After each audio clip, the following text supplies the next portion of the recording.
Hello guys, বন্ধুরা তোমরা কেমন আছো? আশা করি সবাই ভালো আছো, আমিও ভালো আছি।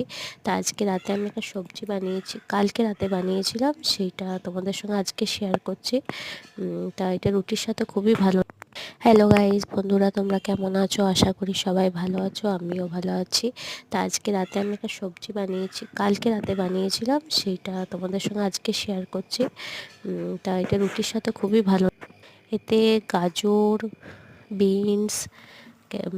বিনস, ফুলকপি, আলু, মটরশুঁটি, তারপর তোমার অনেক কিছু দেওয়া যায়। টমেটো, ধনেপাতা আমি দিয়েছিলাম, কাঁচা লঙ্কা।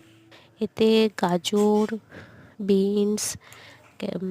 বিনস, ফুলকপি, আলু, মটরশুঁটি, তারপর তোমার অনেক কিছু দেওয়া যায়। টমেটো, ধনেপাতা আমি দিয়েছিলাম, কাঁচা লঙ্কা, আর একটু পেঁয়াজ লাগে, আর রসুন, 5-6 কোয়া রসুন, আবার সেইটুকু দারচিনি।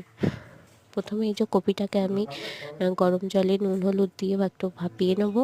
ভাপিয়ে জলটা ফেলে, আর একটু পেঁয়াজ লাগে, আর রসুন, 5-6 কোয়া রসুন, আবার সেইটুকু দারচিনি।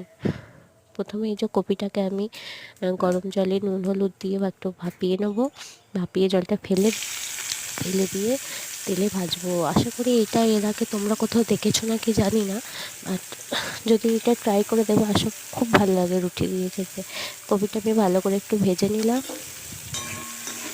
ফেলে দিয়ে তেলে ভাজবো। আশা করি এটা এর আগে তোমরা কোথাও দেখেছো না কি জানি না, আর যদি এটা ট্রাই করে দেবো, খুব ভালো লাগে রুটি দিয়ে খেতে। কপিটা আমি ভালো করে একটু ভেজে নিলাম।